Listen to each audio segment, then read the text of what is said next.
si lo hubiere, y tomar las medidas que juzgue oportunas. 2. Nombrar y remover a los administradores al órgano de fiscalización si lo hubiere y determinar sus respectivos emolumentos. 3. Conocer y resolver acerca del proyecto de distribución de utilidades que los administradores deben someter a su consideración. 4. Conocer y resolver de los asuntos que concretamente le señale la escritura social.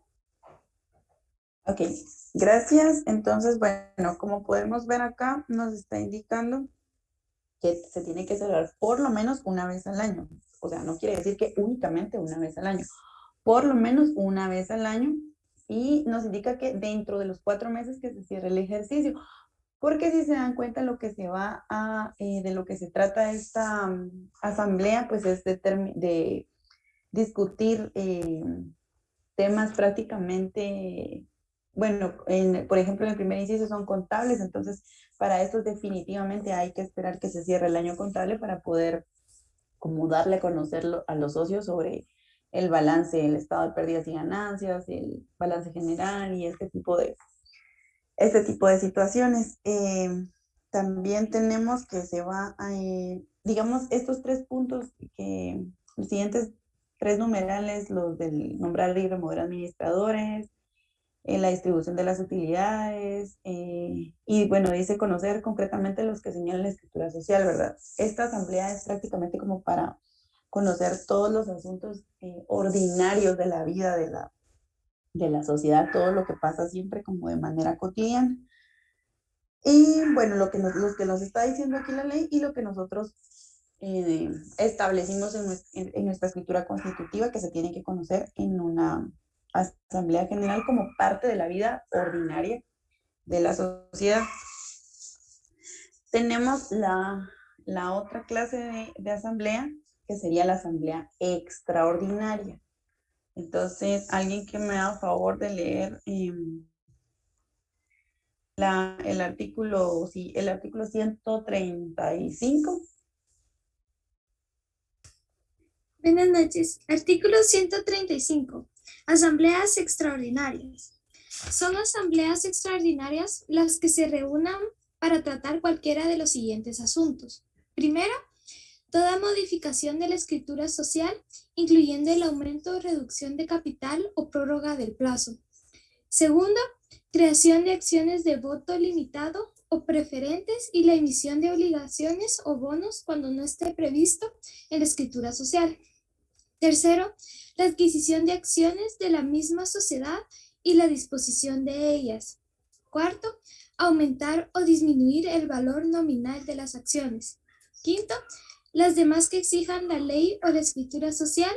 Y sexto, cualquier otro asunto para el que sea convocada, aun cuando sea de la competencia de las asambleas ordinarias. Estas asambleas podrán reunirse en cualquier tiempo. Ok, gracias. Entonces vemos que básicamente lo que se va a conocer en las asambleas extraordinarias, son todas aquellas cosas que afectan la existencia jurídica de la sociedad y que por lo general va a necesitar que la escritura se modifique, que la escritura de constitución se modifique. Por ejemplo, aquí habla del aumento o reducción de capital o prórroga del plazo. Por ejemplo, cuando hablamos acerca del ejemplo, cuando hablamos del capital, si necesitamos que nuestro capital autorizado sea más elevado, porque ya suscribimos ese nivel, el tope, nuestro techo de acciones, y necesitamos un capital más grande, entonces hay que pedir al registro mercantil que nos autorice un capital más alto. En este momento es cuando se necesita modificar la escritura social, y eso, como no es algo del giro ordinario de la vida cotidiana de su sociedad, entonces esto, por ejemplo, es algo que se conoce en una asamblea extraordinaria, ¿verdad? Todo aquello que no sea parte de la vida diaria, por decirlo así, de la SA, se va a conocer en este tipo de asambleas. Entonces, bueno, esta se puede celebrar en cualquier tiempo, ¿verdad? Porque obviamente tiene una naturaleza ocasional, porque no se puede determinar, bueno, se va a celebrar a los 4 meses de X situación, porque pues no sabemos en qué momento, por ejemplo, vamos a necesitar ampliar el capital o reducirlo, o prorrogar nuestro plazo o aumentar el valor de las acciones, el valor nominal. O sea, son situaciones que no podemos prever en la escritura constitutiva de decir en qué tiempo, en qué momento se van a dar. Entonces, para eso es que se realiza, se autoriza, se discute y se llega a una decisión por medio de una asamblea general extraordinaria. Y bueno, tenemos luego las asambleas especiales. Y las mencionaba acá en el artículo 133 que hablaba sobre las especiales, y pues esta sería como la reunión de un determinado grupo de accionistas.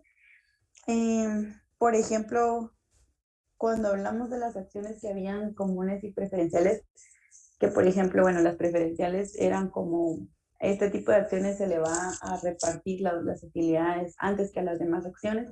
Entonces va a haber una asamblea especial solo de acciones preferentes, por ejemplo, pero quiere decir que no se reúnen todos los socios. La verdad es que en la práctica estas no se ven porque normalmente las acciones, las sociedades se crean con acciones comunes. Entonces, como todas en la práctica son creadas con acciones comunes, solo se utilizan la general ordinaria y la general extraordinaria, porque la mayoría de SA, pues no, o bueno, la mayoría de personas no constituye acciones preferentes o de otro tipo que no sean acciones comunes. Pero pues sí, sí existen, ¿verdad? Luego tenemos las asambleas totalitarias. Estas las tenemos establecidas en el artículo 156. Y si alguien le puede dar lectura, por favor, al artículo 156.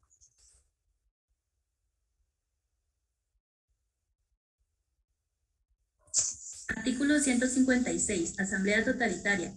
Toda asamblea podrá reunirse en cualquier tiempo sin necesidad de convocatoria previa, sin con recurrirse la totalidad de los accionistas que corresponda al asunto que se tratará, siempre que ningún accionista se opusiere a celebrarla y que la agenda sea aprobada por unanimidad.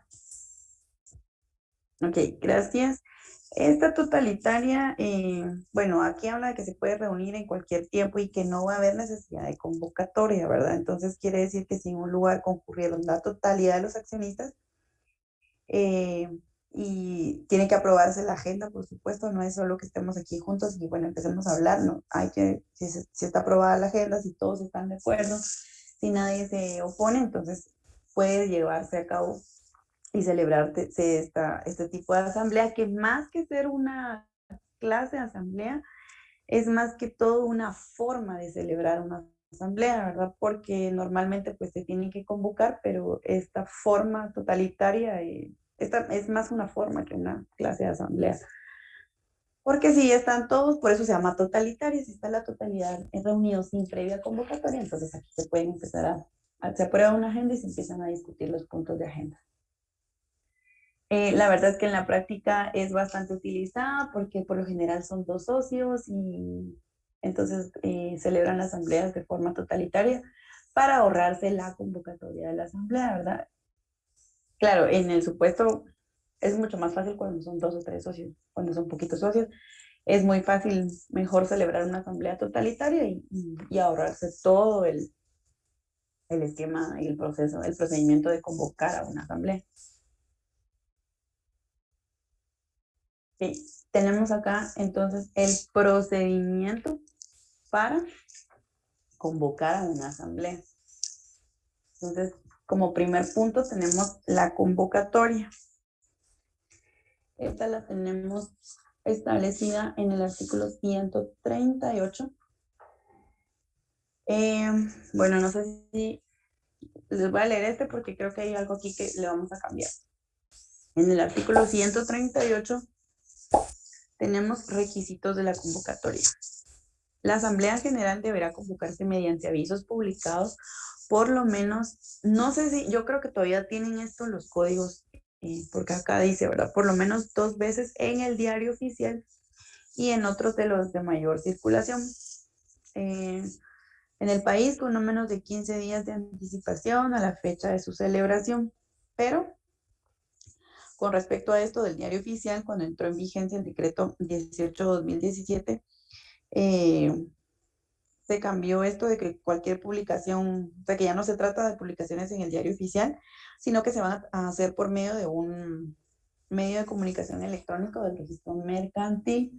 Entonces, sí, el código todavía dice ahí, en el diario oficial y en otro en mayor circulación, táchenle eso, porque esto ya no se hace así.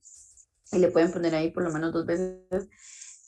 Bueno, yo lo puse electrónicamente, tengo ahí para recordarme que pues es por medio del medio de comunicación electrónico del registro mercantil, o colóquenle ahí por medio del medio de comunicación electrónico del registro mercantil, porque es ahí donde se hacen las convocatorias ahora.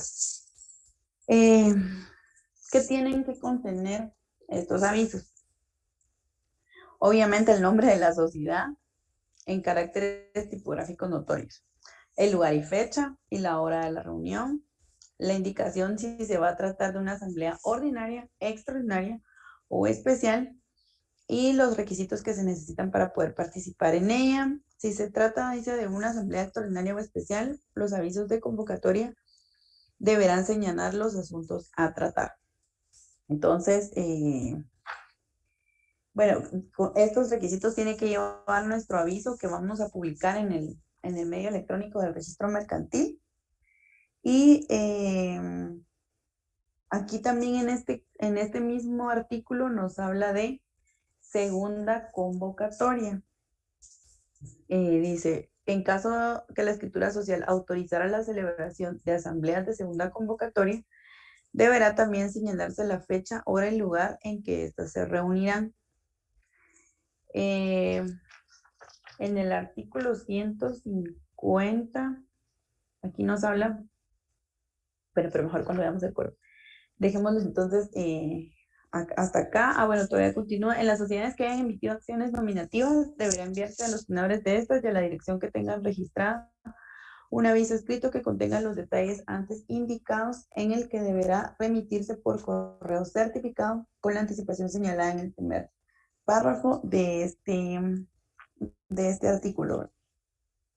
Bueno, cuando hablamos de esta segunda convocatoria, la ley no nos dice así explícitamente cuándo hay una segunda convocatoria, pero esto fue algo que pudimos haber establecido en la escritura constitutiva, ¿verdad? Esto es, por ejemplo, que se hizo la convocatoria, se hizo esta convocatoria, se llenaron los requisitos y no se cumplió, digamos, no hubo, no asistieron a la primera convocatoria de la celebración de la asamblea, no se llenó al quórum mínimo necesario para que se pudiera celebrar. Entonces, se puede fijar una nueva oportunidad, digamos, ¿verdad? Entonces, se puede convocar por segunda vez para que se lleve a cabo la celebración de estas asambleas. Digamos, en el aviso de su convocatoria, en el primero, digamos, aquí en entonces ahí mismo se puede como que anunciar de una vez que si faltara, si no se llenara el quórum establecido para señalar la audiencia, entonces se van a realizar otras o sea, en el mismo aviso ustedes les dicen, ¿verdad? Bueno, la convocatoria va a llevarse a cabo en la fecha tal, el lugar tal, y de no cumplirse con el quórum establecido, entonces en esa misma de una vez se podría hacer como la segunda convocatoria, de una vez decir como la segunda oportunidad, la segunda fecha de no llevarse a cabo la asamblea en la convocatoria primera que se está realizando. Esto más que todo pasa en las sociedades, como les digo, que tienen una cantidad de socios grandes, ¿verdad? Por ejemplo, no sé, un banco o algo que tiene bastantes socios. De repente, pues acá sí se dé a cabo lo de la segunda convocatoria, porque está muy difícil poder juntar a todos o al quórum mínimo necesario para que se lleve a cabo en la primera. Pero pues, como les decía, en las sociedades pequeñas, de 3 socios, 4 socios, incluso como por práctica, por hacerlo más práctico, se ahorran la convocatoria y se celebran siempre totalitarias. o sea, sin haberse convocado, se reúnen y establecen en su acta que es una asamblea totalitaria, ordinaria o extraordinaria. Entonces, bueno, aquí tenemos quién convoca. ¿Quién convoca a estas asambleas? ¿Quién tiene la facultad de convocar estas asambleas? Eso lo tenemos en el artículo 140. Entonces, si alguien nos puede leer, por favor, el artículo 140. Artículo 140. Convocatoria de asambleas. La convocatoria para las asambleas deberá hacerse por los administradores o por el órgano de fiscalización, si lo hubiere. Si coincidieren las convocatorias, se dará preferencia a las hechas por los administradores y se fusionarán las respectivas agendas. Ok, gracias. Bueno, acá tenemos entonces que la convocatoria va a ser realizada por los administradores o por el órgano de fiscalización. Si coincidiera, ¿verdad?, en que los administradores y el órgano de fiscalización hicieran al mismo tiempo o el mismo día la convocatoria, entonces se le va a dar preferencia a la que hicieron los administradores y se fusionan las agendas, ¿verdad? En el caso que hubieran sido agendas distintas. Pero bueno, también tenemos en el artículo 141 y 142 otras formas de hacer estas convocatorias. En el 141 tenemos los accionistas que representen por lo menos el 25% de las acciones con derecho a voto podrán pedir por escrito a los administradores en cualquier tiempo la convocatoria de una asamblea general de accionistas para tratar de los asuntos que indiquen en su petición. Si los administradores rehusaren hacer la convocatoria o no la hicieran dentro de los 15 días siguientes a aquel en que hayan recibido la solicitud, los accionistas podrán proceder como lo determina el artículo 138, inciso segundo de este código, que lo vimos en las generalidades. Y bueno, ahora el 142 dice, además de lo prescrito en el artículo 38, inciso 2 de este código, cualquier accionista podrá promover judicialmente la convocatoria de la Asamblea General cuando la Asamblea General anual no haya sido convocada o si habiéndose celebrado no se hubieran ocupado los asuntos que indican el artículo 134. Entonces, la forma ordinaria de convocar a una asamblea va a ser por medio de la convocatoria que van a realizar los administradores o el órgano de fiscalización, pero también le da la facultad a los accionistas que representen por lo menos el 25% de acciones con derecho a voto que soliciten al administrador que por favor convoque a una asamblea, ¿verdad? Esto es lo que se le llama un ejercicio de derecho de minoría porque pues, solo representan el 25%.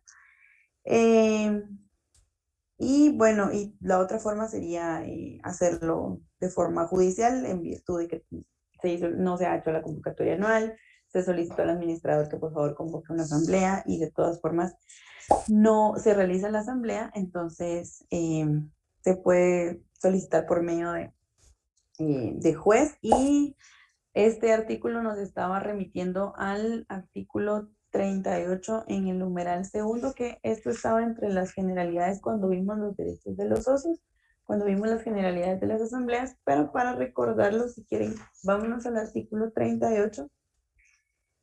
Y el numeral segundo es el que nos da ese derecho como socios.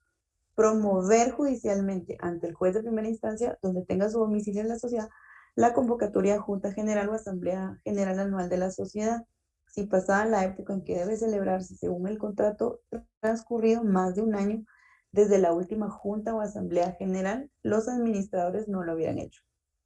Después resolverá el asunto en incidente con la audiencia de los administradores.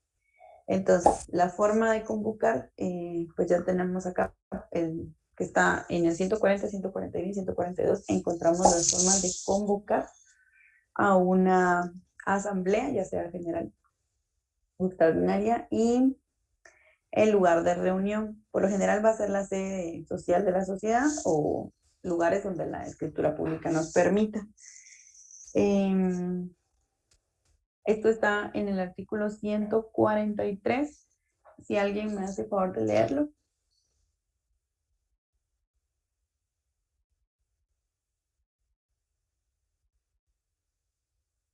Voy a decirlo. Me leen 143. Buenas noches, licenciado. Buenas noches, licenciada. Ay, vamos a ver. ¿Quién?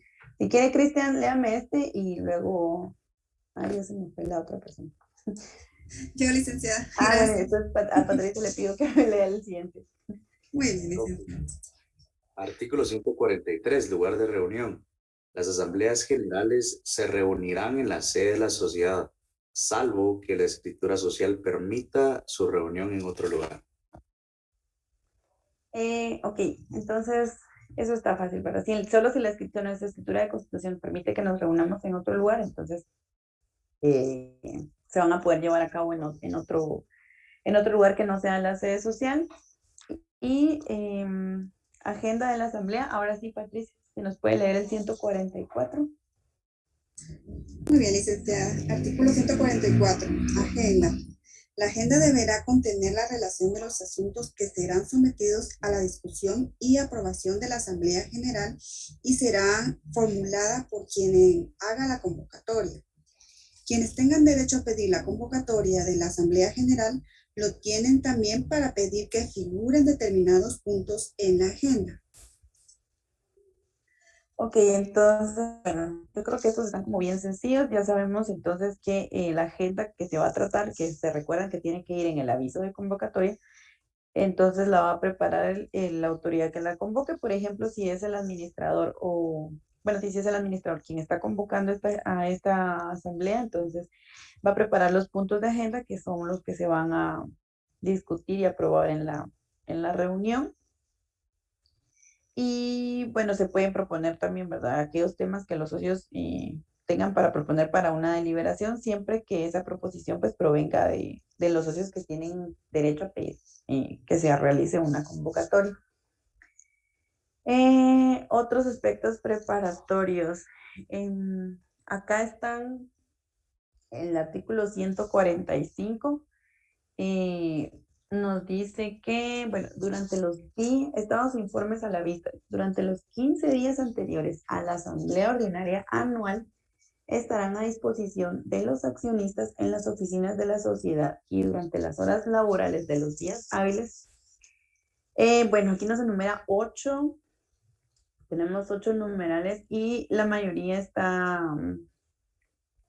Bueno, son prácticamente del giro ordinario de la sociedad. Ahora tenemos balance general de ejercicio, proyecto de distribución de utilidades, el informe detallado de remuneraciones y beneficios de cualquier otro orden, la memoria de labores, libro de acta de asambleas generales, libros que se refieren a la emisión y registro de acciones, el informe del órgano de fiscalización si lo hubiere, y cualquier otro documento o dato necesario. Son prácticamente como 8 puntos que si estamos hablando de la asamblea ordinaria anual, que pues cuando ya se terminó como un año contable, estos ya tendrían que estar a la vista de los socios, ¿verdad? Los primeros nos hablan más, los primeros 2 son como 3, son temas contables prácticamente. El cuarto es la memoria razonada de labores de los administradores, como un informe más o menos. Y el quinto y el sexto se recuerdan que, bueno, al menos en el sexto, pues cuando hablábamos de las acciones, tiene que existir un registro de accionistas. Entonces, este también tiene que estar a la vista de todos los socios previos a entrar a conocer de la asamblea, ¿verdad? Porque si lo que se va a tratar va a ser como que el giro ordinario anterior de la asamblea, entonces los socios tienen que conocer previamente en qué estado está la sociedad al momento de celebrar la asamblea.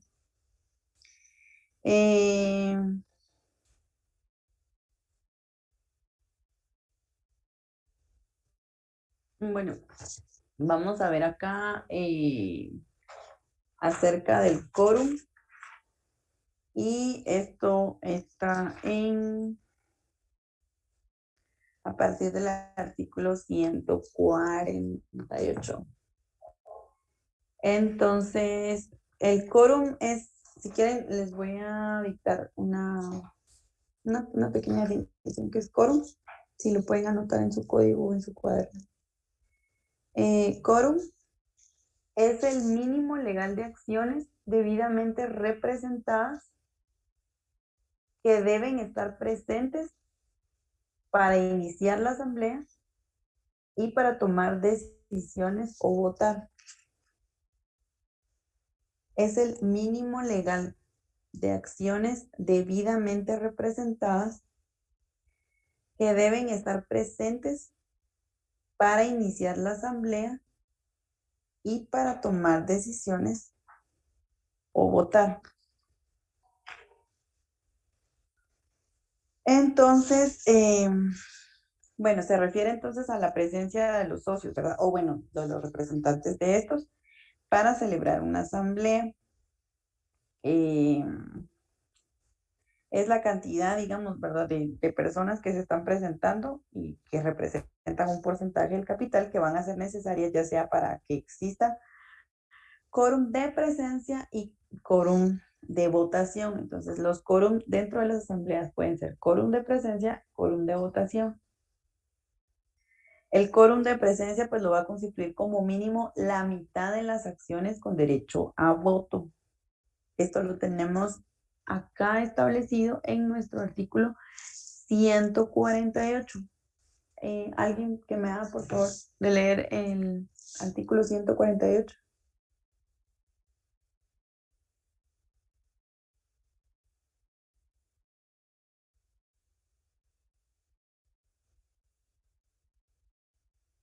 Artículo 148.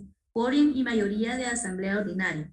Para que una asamblea ordinaria se considere reunida, deberán estar representadas por lo menos la mitad de las acciones que tengan derecho a voto. Las resoluciones solo serán válidas cuando se tomen, por lo menos por la mayoría de votos presentes.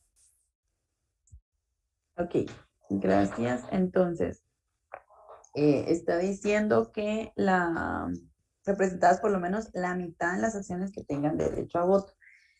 Entonces, si una sociedad tiene 1000 acciones que dan derecho a voto, según lo que dice el artículo 148, el quórum inicial, o sea, el de presencia, tendría que ser, la asamblea se podría llevar a cabo, celebrarse por lo menos con la mitad de las acciones con derecho a voto, o sea que con 500 acciones con derecho a voto que estén presentes, ya podemos dar inicio a nuestra asamblea, ya sea que sean 500 o más, ¿verdad? Pero mínimo tendríamos que tener 500 acciones con derecho a voto presentes para que se pudiera llevar a cabo nuestra celebración de asamblea.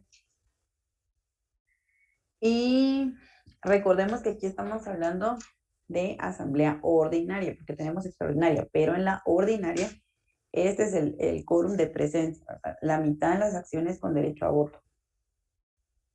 Y tenemos el quórum de votación, que está aquí mismo en el artículo 148, solo que en el segundo párrafo, que dice las resoluciones solo serán válidas cuando se tomen por lo menos por la mayoría de votos presentes. Entonces, con este quórum de votación es con el que se van a tomar las decisiones de los puntos que se trataron. Esta mayoría es un poco relativa porque va a depender de lo que diga la escritura. Sabemos que la mayoría es la mitad más uno, ¿verdad? Pero nos debemos guiar por la escritura porque la escritura podría tener otro tipo de mayoría estipulada. Entonces, si no estuviera establecida en nuestra escritura constitutiva de cuánto es el quórum de votación, entonces ahí sí nos vamos a regir por este parrafito que dice que por lo menos la mayoría de votos presentes. Entonces, por ejemplo, que ya habían llegado 500 personas y con estas 500, acciones con derecho a votos y con estas 500 acciones, entonces celebramos nuestra Asamblea General Ordinaria, las decisiones quiere decir que entonces las tomaríamos con 251 acciones con derecho a voto. Pero como les digo, es relativa, siempre tienen que ir a verificar que la escritura constitutiva tenga este tipo de mayoría o si no la tiene, entonces sí aplicamos esto. Y es la mayoría de las, recordemos que es la mayoría de las acciones presentes.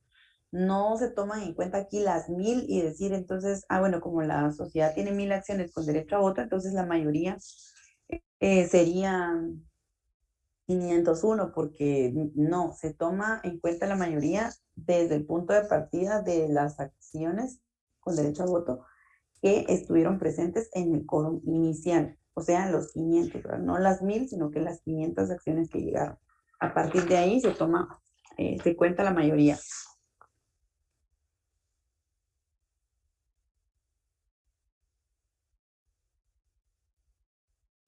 Y en asamblea extraordinaria tenemos un quórum de presencia y un quórum de votación diferente. Esto lo tenemos en el artículo 149. ¿Alguien, por favor, que me lea el artículo 149? Artículo 149. Quórum y mayoría en asambleas extraordinarias. Salvo que en la escritura social se fije una mayoría más elevada, en las asambleas extraordinarias deberán estar representadas para que se consideren legalmente reunidas un mínimo de 60% de las acciones que tengan derecho a voto. Las resoluciones se tomarán con más del 50% de las acciones con derecho a voto emitidas por la sociedad. Ok, entonces acá ya vimos que el quórum, gracias, entonces ya vimos acá que en las asambleas extraordinarias nuestro quórum de presencia sube, ¿verdad? Aquí se forma con el 60% de las acciones con derecho a voto, salvo que la escritura fije un porcentaje mayor. Siempre, miren, en la escritura social es la que nos da la guía. Claro, se complementa con el Código de Comercio, se complementa con la ley, pero siempre tenemos que ir a verificar porque esto va a estar en una de las cláusulas de nuestra escritura constitutiva, ¿verdad? Aquí nos va a decir cuándo hay quórum de presencia, cuándo hay quórum de votación, en las asambleas extraordinarias, etcétera. Entonces, si no fijara un porcentaje distinto o mayor la escritura constitutiva, entonces vamos a aplicar esto de que se va a formar con el 60% de las acciones con derecho a voto. Es decir, en el ejemplo inicial que teníamos 1000 acciones, entonces el 60% vamos a tener que con 600 acciones con derecho a voto o más, entonces ya vamos a poder celebrar nuestra asamblea extraordinaria. Y aquí abajo, en este mismo artículo, habla de que las resoluciones, o sea, nuestro quórum de votación o de decisión, se tomarán con más del 50% de las acciones con derecho a voto. Esto quiere decir,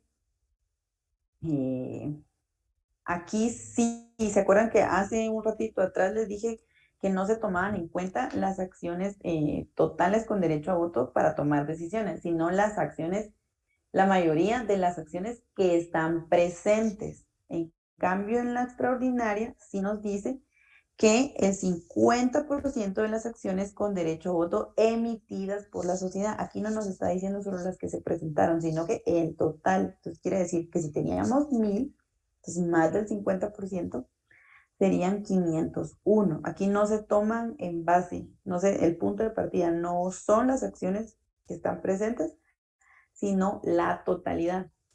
Entonces aquí está la diferencia, aquí tomamos como punto de partida para tomar, es la mayoría simple de votos, pero de estos, de los que llegaron, de las presentes. Y en la extraordinaria es el 50%, más del 50% de la totalidad. Entonces aquí sí tendrían que ser, en el ejemplo de las 1000 acciones, aquí sí tendrían que ser 501. Esa es la diferencia. Y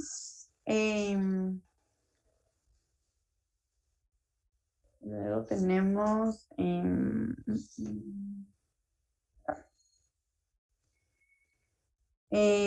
bueno, vamos a leer el 150 que era cuando hablamos de las asambleas de segunda convocatoria. Aquí tenemos, si la escritura social permitiera la reunión de la asamblea ordinaria o extraordinaria por segunda convocatoria, se estará en cuanto al mínimo de acciones presentes con derecho a votar necesarias para su constitución y a la mayoría requerida para tomar acuerdos a lo que dicha escritura determine.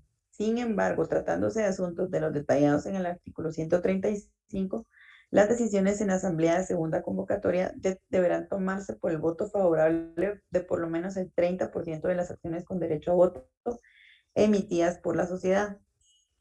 Y con esto de la segunda convocatoria, les recuerdo que es únicamente si la escritura constitutiva permite que exista una asamblea de segunda convocatoria, que sí es recomendable establecerlo precisamente por si en algún supuesto pues no se llegara a, si no se llega a un quórum de presencia, entonces cuando constituyen la sociedad pues pueden prever esto y decir, bueno, si cuando no hay, si nosotros convocamos y no hay presencia, entonces hacemos una segunda, ¿verdad?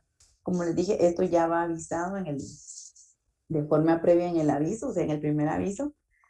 Y en las ordinarias, la ley ya no nos especifica un quórum porque tendría que estar establecido en nuestra escritura constitutiva, pero para las extraordinarias sí nos está diciendo que necesita para tomar decisiones el 30% de las acciones con derecho a voto. Dentro de las, bueno, tenemos acá en el artículo 151, sesiones sucesivas, la Asamblea General podrá acordar su continuación en los días inmediatos siguientes hasta la conclusión de la agenda. Esto en el supuesto, ¿verdad? De que no se llegó un horario tal vez ya fuera del alcance de los socios y aún hay puntos de agenda a tratar, entonces se puede establecer que se le va a dar continuidad el día, no sé, dentro de 2 días a la hora tal y para concluir la agenda, ¿verdad? Los puntos a tratar. En el 152 hablamos, dice quórum de presencia. La desintegración del quórum de presencia no será obstáculo para que la asamblea continúe y pueda adoptar acuerdos si son votados por las mayorías legalmente requeridas, las que en las asambleas ordinarias se establecerán con el quórum inicial. Esto es porque, por ejemplo, que sí se llenó si llegamos al quórum de presencia, pero los socios se retiraron antes de que se tomaran las decisiones. Entonces, esto no es un impedimento para que continúen con la celebración de la asamblea, pero pues sí, para votar, para la hora de tomar decisiones, ahí sí tendría que llegarse al mínimo de votos que establece la ley para cada una de las asambleas, ya sea ordinaria o extraordinaria. Y tenemos con las asambleas extraordinarias, bueno, las asambleas ordinarias, tenemos que tener un libro de actas, ¿verdad? Así como tenemos un libro de registro de accionistas, también la ley nos establece que tenemos que tener un libro y un registro de las actas. Alguien, por favor, que me lea el artículo 153.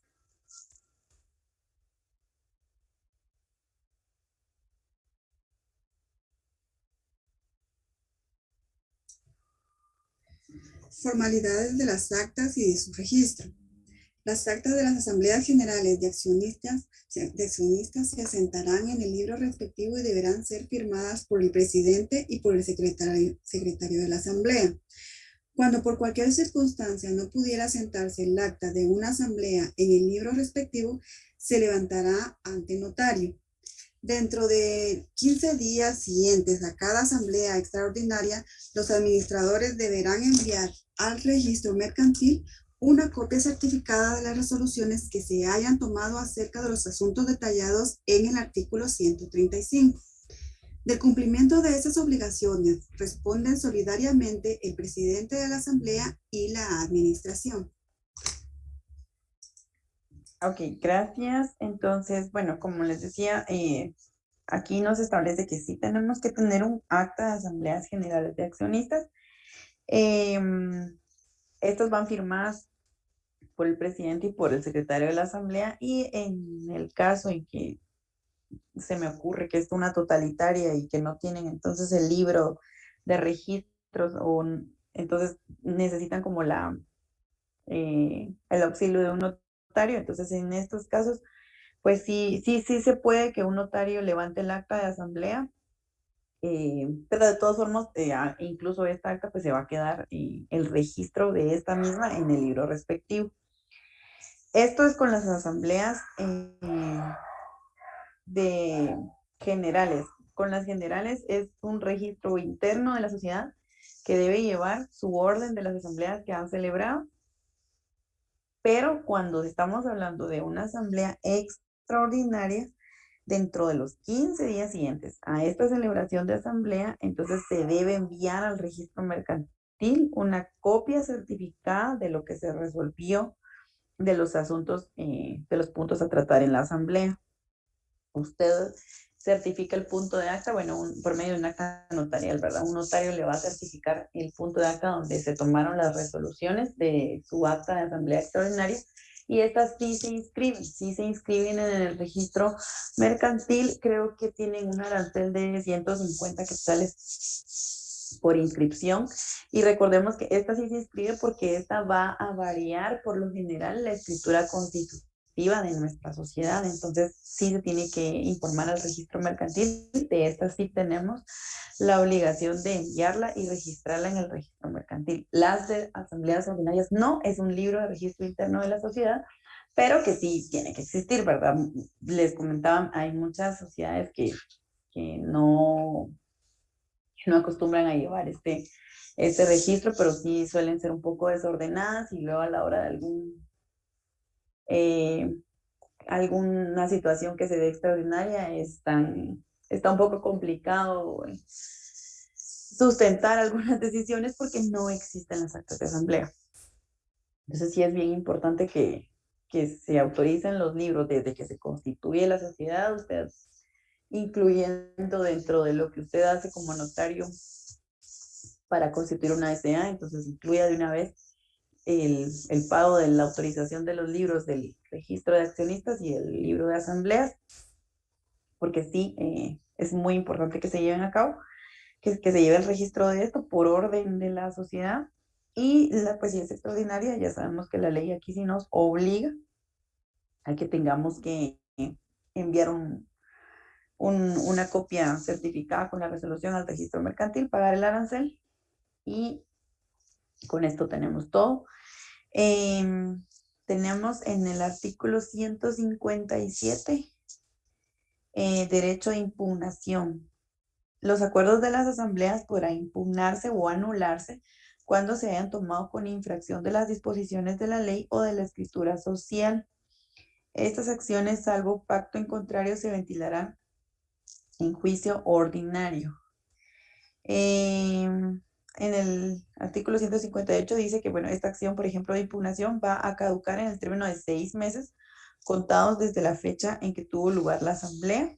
Entonces sí podemos impugnarlo por la vía ordinaria. El juicio ordinario es de las pocas veces que el Código de Comercio nos envía a un juicio ordinario, porque la mayoría de asuntos mercantiles se ventilan en juicio sumario. Pero esta es una de las de los pocos casos en donde la ley sí nos dice que es por medio de juicio ordinario, si tienen un derecho de impugnación. Y bueno, ahora creo que sí podemos entonces. Bueno, es el órgano de gestión. Estamos hablando acá de la administración de la sociedad. Y bueno, pues el órgano de administración, va a ser prácticamente el órgano de ejecución, ¿verdad? La asamblea, pues es quien toma las decisiones. La reunión de los accionistas, de los socios, ahí se toman las decisiones, pero ellos no ejecutan estas decisiones o estas actividades que se tomaron en la asamblea, o que determina la ley, o que determina la escritura constitutiva. Entonces se tiene que delegar esta ejecución o la representación legal de la sociedad. Esta puede ser confiada en una o varias personas. Si es en una única persona, pues estamos ante una administración unipersonal. Y si es a varias personas, es una administración colegiada, ¿verdad? Desde el trámite de la inscripción de su sociedad, usted ingresa también con el testimonio de la escritura pública, adjunta el nombramiento de la persona que va a ser el administrador único o el presidente del consejo de administración. Entonces aquí se ingresa por medio de un acta notarial. Ahí se le determinan o se le establecen las atribuciones que va a tener. Y entonces podemos hablar entonces de un administrador único, como les decía, estamos hablando de una administración unipersonal, es una única persona y la verdad es que en Guatemala es bien común que se utilice más la figura de un administrador único, ¿verdad? Porque, como les decía, la mayoría de sociedades son pequeñas, accionistas pequeños o pequeños económicamente, entonces son uno o dos socios, entonces está fácil que una única persona tenga la administración. Y esto lo encontramos en el artículo 162. ¿Alguien que me haga favor de leerme el artículo 162?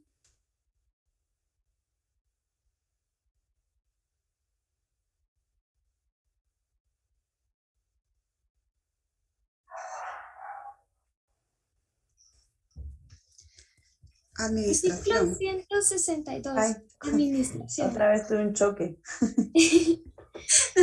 Bueno, continúe María José si quiere. Y, bueno, no, ahora continúe Patricia porque la vez pasada la puse en segundo lugar.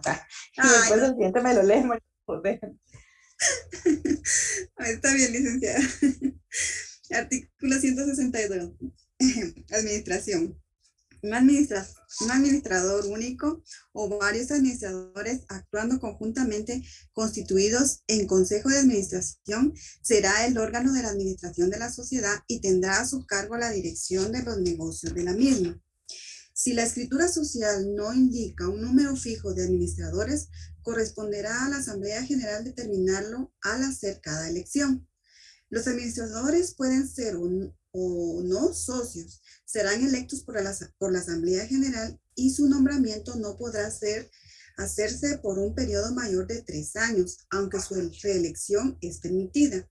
Los administradores continuarán en el desempeño de sus funciones aun cuando hubieran concluido el plazo para el que fueron designados mientras sus sucesores no tomen posesión. El nombramiento de administrador es revocable por la Asamblea General en cualquier momento. Ok, gracias. Entonces, bueno, ya vemos que aquí nos hablaba de un administrador único o varios administradores, ¿verdad? En consejo. Eso es cuando, bueno, en un consejo de administración, pues es un grupo de personas, ¿verdad? Pueden ser de 2 hasta pues X cantidad de personas, pero sería aconsejable que siempre sea, si van a tener un consejo de administración, que se aconseja que sea un número impar, porque recordemos que es una administración entonces colegiada y por algún desacuerdo que hubiera entre esta administración colegiada, pues es más fácil que haya un desempate si tuvieran un órgano un consejo de administración impar, porque si está par y están totalmente separados, divididos a la mitad en ciertos asuntos, entonces sí va a estar un poco complicado, pero los consejos de administración se dan más en las sociedades que son bastante grandes, para que tienen bastantes socios, ahí es donde más se acostumbra que sean consejos de administración. Bueno, podemos ver que nos está diciendo que si no indica la escritura social cuántos administradores va a ser, entonces la Asamblea General lo va a determinar cada vez que vaya a elegir al administrador. Estos pueden o no pueden ser socios. Uno de los socios puede ser el administrador. Esto sí se puede dar. O puede ser una persona externa. Son electos por la Asamblea y su nombramiento no puede hacerse por un periodo mayor de 3 años. Sí se pueden reelegir, pero los nombramientos únicamente se pueden hacer por 3 años, un máximo de 3 años. Aquí dice que van a continuar en el desempeño aun cuando hubiera concluido el plazo para el que fueron designados mientras sus sucesores no tomen posesión, porque pues la sociedad, digamos, no puede quedarse sin esa representación, pero sí es aconsejable hacerlo antes de tiempo, cuando usted ya ve que ya el nombramiento se va a vencer, le quedan 15 días o 10 días, entonces reemplácelo porque aunque puede seguir desempeñando sus funciones, por ejemplo, por ejemplo, en la SAT, ahí sí, si usted suele hacer, porque ahí también se registran los nombramientos y se actualiza cada nombramiento, entonces ahí sí no le perdonan a uno nada, ¿verdad? Es como, no, su nombramiento está vencido y no, entonces no lo dejan a uno hacer ninguna gestión. O por ejemplo con un banco también, si usted va con su nombramiento y ya el plazo se venció, no, tampoco lo van a dejar hacer ningún tipo de negociación. Entonces, sí, aunque la ley permita que siga desempeñando sus funciones, se me hace más como a nivel interno, porque fuera de las instituciones, si el plazo ya está vencido, no le van a permitir que gestionen nada, ¿no? Que ejecuten nada en nombre de la sociedad. Luego tenemos las Espera, facultades. la pregunta. ¿Sí? ¿Qué diferencia hay entre el administrador único y el representante legal? Es que es el mismo, o sea, se le llama administrador único, pero es el representante legal. De hecho, los nombramientos dicen, ¿verdad? Administrador único y representante legal, porque quien tiene el órgano de gestión es quien tiene la representación de la sociedad.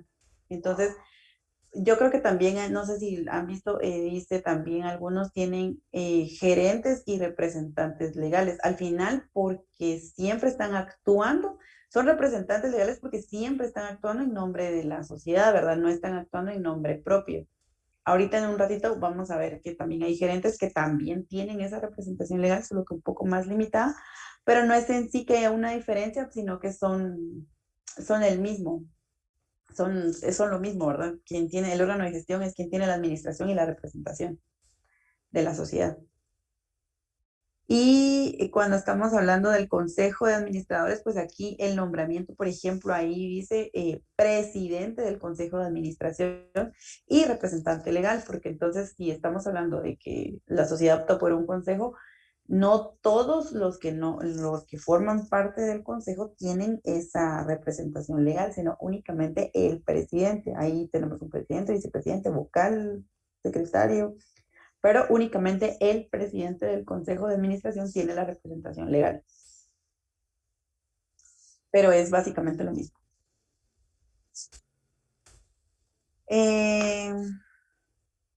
Bueno, por ejemplo, acá en el 164, ¿quién era la otra persona que me iba a leer el artículo? Yo, licenciada. Si me puede leer aquí el 164. Está bien. Artículo 164. Representación legal. El administrador único o el consejo de administración, en su caso, tendrán la representación legal de la sociedad en juicio y fuera de él, y el uso de la razón social, a menos que otra cosa disponga la escritura constitutiva. El consejo de administración podrá otorgar poderes a nombre de la sociedad, pero el administrador único podrá hacerlo solamente si estuviere facultado para ello por la escritura social o por la asamblea general. Ok, gracias. Entonces, bueno, es lo que les decía, ¿verdad? Aquí en el 164 dice que el administrador único o el consejo de administración, en su caso, van a tener la representación legal. El órgano de gestión es la administración y la representación legal, que básicamente pues es lo mismo. Y el código también no se establece a los gerentes. Este está en el artículo 181, nombramiento de gerentes. La Asamblea General o los administradores, según lo disponga la escritura social, podrán nombrar uno o más gerentes generales o especiales, sean o no accionistas. Los nombramientos de gerentes podrán ser revocados en cualquier tiempo por la Asamblea General o por los administradores, según sea el caso. El cargo de gerente es personal e indelegable. Entonces, bueno, este lo puede nombrar el administrador o la Asamblea, pero siempre va a ser el administrador el que va a vigilar como que el actuar del gerente, ¿verdad? Y estos hablemos, por ejemplo, los gerentes solo están para ejercer funciones como de administración, pero de forma restringida, porque, por ejemplo, que en las empresas encontramos que gerente de recursos humanos, gerente de esto, entonces tiene como esa función de administración. Por ejemplo, el gerente de recursos humanos tiene esa función de administración, pero dentro del departamento de recursos humanos, él tiene esa representación, ¿verdad? Entonces, no es el administrador, no es lo mismo, ¿verdad? Tiene algunas atribuciones de gestión y tiene la representación, pero no es el órgano administrador de la sociedad, solo es porque, como ustedes escuchan, el gerente de operaciones, gerente de recursos humanos, gerente de restaurante, o sea, a esto se refiere, pero no tiene la administración, se podría decir que subadministra con el administrador, pero no es el órgano de administración. Y si quieren, ¿qué tenía acá? Bueno, terminamos con este. Tenemos el órgano de fiscalización. Bueno, la fiscalización aquí puede ser ejercida por los mismos socios o se pueden nombrar a un contador o auditores para que lleven la fiscalización de la sociedad, o puede ser por medio de comisarios. Comisarios son personas, se refiere a personas que no son profesionales, por ejemplo, como un auditor, pero que tienen conocimiento empírico sobre el tema, entonces se pueden nombrar comisarios, ¿verdad? Lo recomendable siempre va a ser que sea un auditor o un contador, y es que va a haber un órgano de fiscalización. Pero lo más común, la verdad es que en la práctica no existe el órgano de fiscalización. Y aquí les puse ver el artículo 145 porque en la sociedad anónima no es obligatorio que exista un órgano de fiscalización. Por ejemplo, en el artículo 145, en el numeral séptimo dice, ¿verdad? El informe del órgano de fiscalización, si lo hubiere, o sea que la ley está previendo que puede o no puede existir.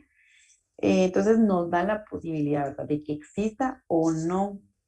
Y esto porque por naturaleza cada accionista tiene el derecho de fiscalizar la sociedad en temas contables y etcétera. Entonces, la existencia de un órgano de fiscalización formal como tal, pues no es necesario, ¿verdad?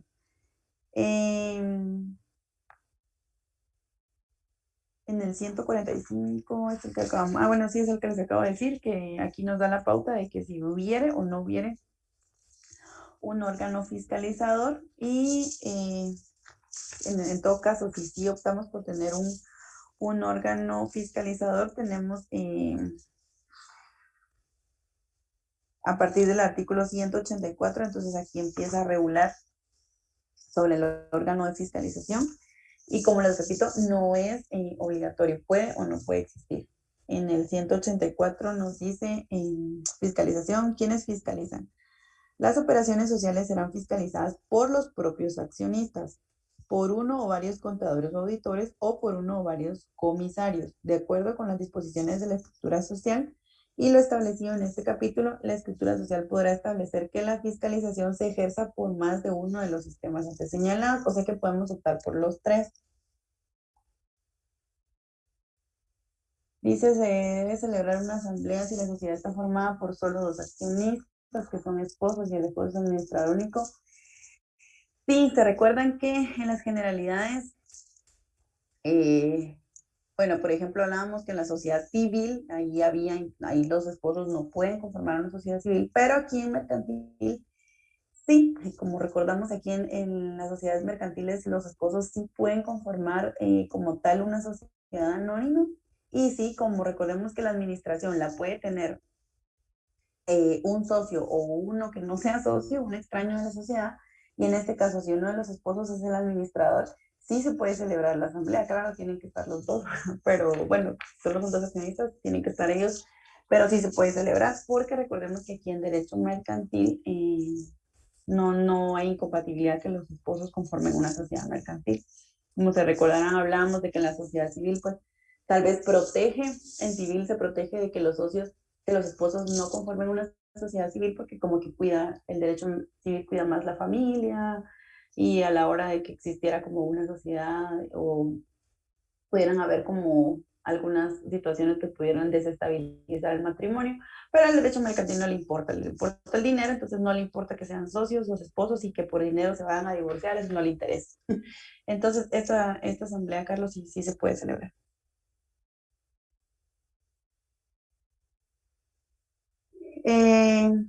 Bueno, aquí entonces, si leen a partir del artículo 184, van a encontrar todo lo que se refiere a la fiscalización.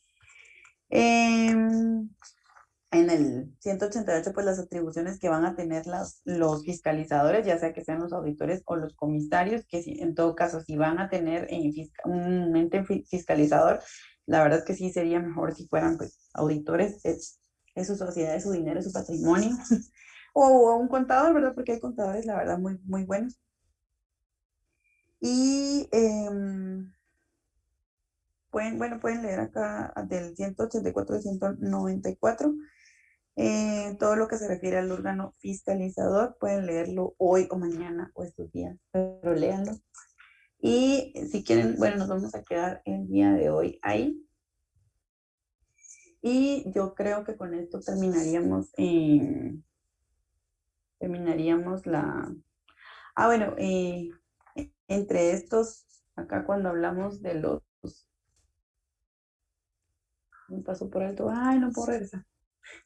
Cuando hablamos de los administradores, los gerentes, se recuerden que también cuando hablamos de generalidades de los mandatarios, entonces también puede existir aquí la figura de un mandatario que puede ser designado por la asamblea, y en el artículo 136 habla acerca de los ejecutores especiales, que la verdad es que no nos da mayor... el código no nos da mayor luz sobre a qué se refiere con los ejecutores especiales. Solo dice, la Asamblea General podrá designar ejecutores especiales de sus acuerdos. Entonces, pues no nos aclara mucho, pero es un cargo que podría desempeñar cualquier persona que designe la Asamblea, pero es únicamente para ejecutar una función específica que la Asamblea designó. Esto no es común, no se da porque para eso tenemos a los administradores o a los gerentes. Pero pues el código lo menciona, aunque no nos da una luz de a qué tanto se referiría, pero es básicamente esto, es nombrar, la asamblea nombra a una persona para una única ejecución específica, pero pues no tiene sentido porque para eso tenemos un administrador. Y por eso es que no es la verdad, es que en la práctica no se ve mucho que se nombre un ejecutor especial. Y entonces ahí terminaríamos. Y esa es la última. Ahí terminaríamos con la sociedad anónima. Recuerden que nos hace falta las otras dos accionadas.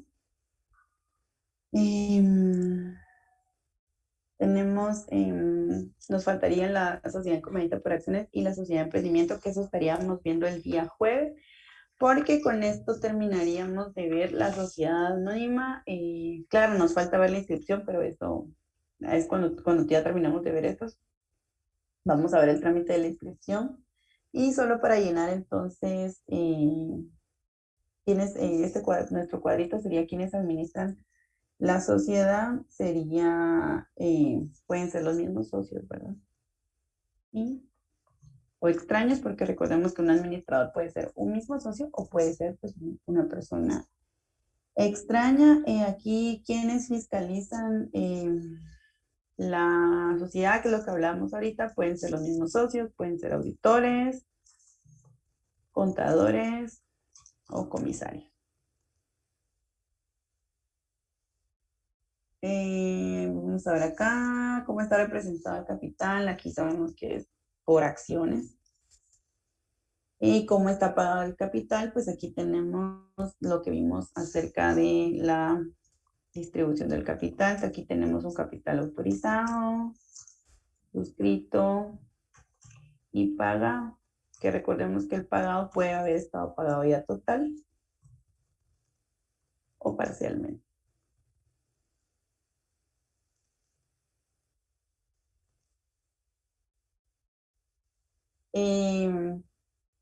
Bueno, se recuerdan que hablamos eso la semana pasada, no hay socio industrial acá porque la responsabilidad es limitada en este tipo de sociedades, y el socio industrial tiene responsabilidad ilimitada, solidaria y subsidiaria, entonces no tiene lógica. Como les dije, la ley solo dice en la responsabilidad limitada, sí dice de forma expresa que no se acepta socio industrial.